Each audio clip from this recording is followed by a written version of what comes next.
The 3 fat loss myths we need to forget. Because ultimately, your body at 40 is not the same as it was at 20, and it doesn't forgive stupidity like it used to. I used to pull trucks for a living, flip tyres, deadlift 400 kilograms, and I ballooned up to 400 pounds. Which back then was an asset. But then when I had to retire due to a knee injury, that very quickly became more of a death sentence. And since then I've been on a journey over several years to lose half of my body weight, now currently weighing at around 220 pounds. And for parts of that journey, I believed the same lies and myths that you probably still believe today. You've probably been there yourself. Lose a few pounds, gain them back again. And it's not because I was lazy or didn't try hard enough. I was just putting my time and effort into the wrong things. And stick with me today as I'm going to dive into what 3 of those things were and how you can avoid making the same mistakes too. Now, I really feel for our generation. We were brought up in a weird and wonderful time where we bounced around with new science, thoughts, opinions. Fat was good, fat was bad. Carbs were good, carbs were bad. Then came the supplement wave and magic potions and pills and tablets. Is it any wonder that we're confused? Because now as we enter the modern era, with influencers peddling their wares and discount codes and all the other bullshit, how do we actually understand what fucking works? Make sure you hit that subscribe button because I'm going to help you. Myth number 1. Cardio might not be your answer. Now, hands over this sounds familiar. You want to drop some body weight, so you go online, buy some new trainers, you stick them on, you go for a little run, wandering along like an asthmatic whale. Or maybe you go sign up to that spin class, that HIIT class, we go put ourselves in the pain cave, sweat equity, and for a period of time it actually works because we're massively spiking our calorie output, which therefore creates a deficit, and that then sees some changes, but eventually it then stops working. Why is that? Well, because high cardio output is difficult, it's challenging. And when you're already tired, stressed, run down and knackered because your 4-year-old decided to wake you up at 3 a.m. this morning, the last thing you want to then try and do is motivate yourself to go and put yourself in a 45-minute cave of pain. Then we start getting injuries, we start getting niggles. And also the cruel reality that as we get fitter, our body starts to adapt to that level of exercise and it doesn't quite burn the same amount of calories.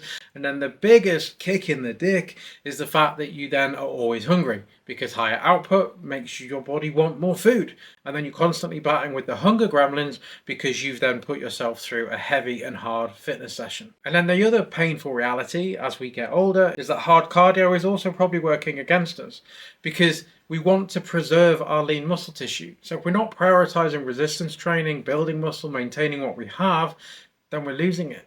And then we're slowing down our metabolism because we have less muscle mass to maintain and move us. And therefore it all becomes just this cocktail of not particularly helpful approaches.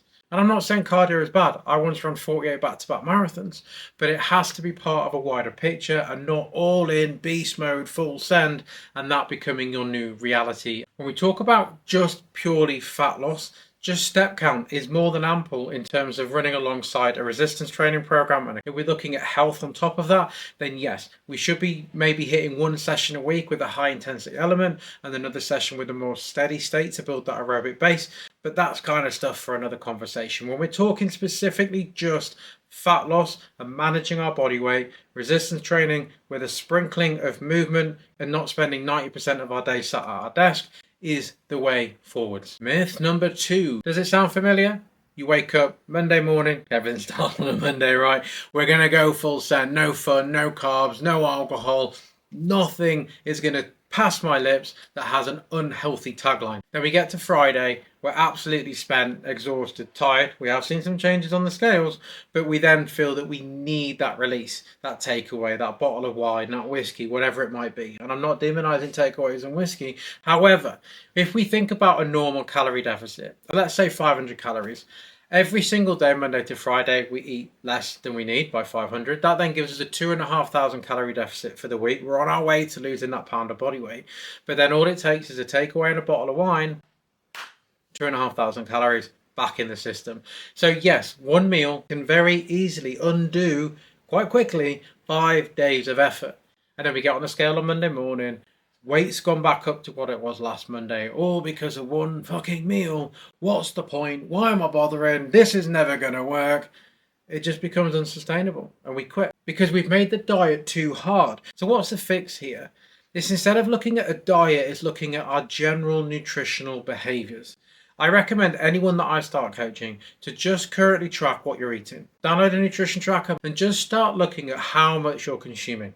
Then with that, we can start to look at areas where we can pull back some of those calories.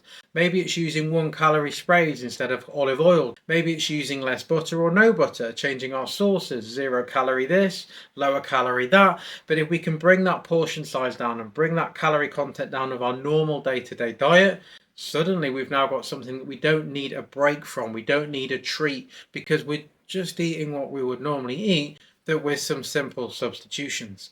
And then with that, we can find balance so that when we do want to take away a bottle of wine, it doesn't completely destroy our progress and derail us and take us off the wagon, because we were never on a wagon. We were just adjusting and developing our habits, behaviors, and normal traits. And it's going to take time to do that. So don't diet. Look at changing and adjusting what you currently do and enjoy to better fit your nutritional needs. We're just developing what we eat and how we live. Before I get into number 3, if you found this useful so far, get into the description below and download my free guide. It's going to give you the 5 most common mistakes that people our age make when it comes to fat loss, and how you can make sure you're not making the same ones and stop losing 5 pounds to just put it back on again. Links in the description. Right, number 3, supplements are not the answer. And I get it. Cast your mind back. We grew up with Jack 3D. Oh, the good old days. Hydroxycut, Thermobul, Cyclone. Worked because it basically was legal amphetamines. And anyway, it all got banned. It all stopped working. And then we've still been sold these lies by supplement companies that these are the things that are going to get you moving again. You've got some scantily clad 21-year-old with abs waving a potion or powder in front of your face saying, this is the answer. But unfortunately, those influencers, the people with the bodies you aspire to, weren't built on those potions and tablets. They were built on consistency, hard work, maintaining their nutritional training approaches. So don't get stuck into this loop and this headspace that we grew up with, that supplements are the thing that are going to get you the result that you want. The clue's in the name. It should supplement your diet. Now, are there things that work? Yeah, sure. Creatine is going to help you build muscle, retain muscle, cognitive function. Protein powder is probably going to help if you struggle getting your protein in your day-to-day intake. And vitamin C, vitamin D, if you live somewhere like Middle England and you never see the sun, well, that's probably a good thing given my ginger complexion. But a fat burner, a testosterone booster, a detox tea, save your money. If you want a better return on investment, invest it on better quality ingredients, more nutrient-dense food. Hell, spend it on coaching. But don't waste your money on supplements until you have the big rocks in place. Are you eating the right thing? Are you training? Are you moving the body? Are you drinking some water? Until that's in play, save your money. So there we have it. The 3 main myths, lies, things that we need to maybe just forget and start thinking about that big word, consistency. Cardio, excessive high intensity movement, trying to out-train a bad diet, or just fucking it all up by smashing food and takeaways on the weekend and thinking that supplements are going to cure the overconsumption of food and not moving your body.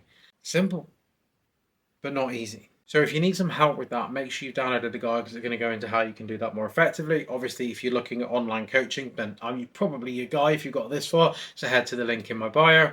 We cannot get away from the fact it's going to take time to change your body. And there's a lot of myths, a lot of beliefs, a lot of things we grew up with that we have to slowly let go of to finally move forward. So make sure you comment below as well on what myths you'd add to that, or perhaps more importantly, what supplements we should bring back. For me, Jack 3D every damn time. And until the next time, Godspeed, all best.